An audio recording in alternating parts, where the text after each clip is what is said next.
100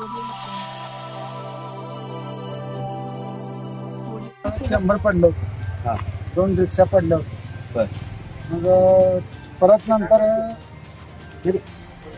त्यांनी 100 पडल्यावर मोठी पाईपलाईन फुटली होती. त्याने महानगरपालिकेच्या लोकांनी काय केलं, तेवढं छोटी पाईप टाकली, छोटी पाईपलाईन टाकली, इथपर्यंत टाकलेली होती. मग ते पाणी काय अर्धवट पाईपलाईन केली आणि ते 14 इंची पाईपलाईन आहे.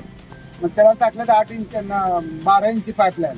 मग त्याच्या बाजूचं काय भराय केलं नाही, तसंच हे केलं. मग त्याच्या बाजूला इकडं दमननगर, येरळ वस्ती इथून पाणी येतं, बाळापासून पाणी येतं लाईनला.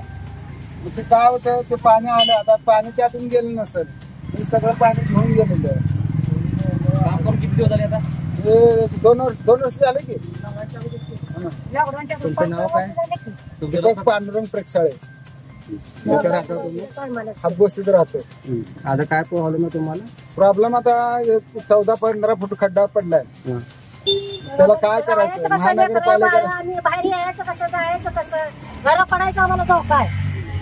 आमची लेकरं मला बाहेर येण्याचं, आम्ही आज दिवसभर घरात दार लावून राहू. आता काय तुमची काय मागणी आहे? आमची मागणी आम्हाला नीट करून दुरुस्त करून द्यायचे, दुरुस्त करून द्या. आम्हाला काय झालं, आम्हाला काय पडलं पदका झालं तर काय करायचं? मग गरज कधीपासून झाले? कधी झाले? म्हणजे आता किती दिवसापूर्वी झाले?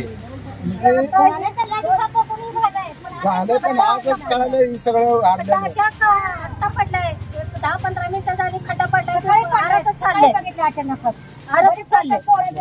उभारले तर सारखं पडायला लागलंय, थोडं फार लांब पात्र गेलाय खड्डा. तुमचं काय मागणी आहे? आमच्या घराला धोका आहे बघा, नीट करून द्यावा. आमच्या घरात धोका आहे. ते लहान लेकर आहे, ते कुठं आम्ही राहायचं, कुठं जायचं सांगा. एवढं कमी जास्त झाले तर सरकारचा मला लागण्याला.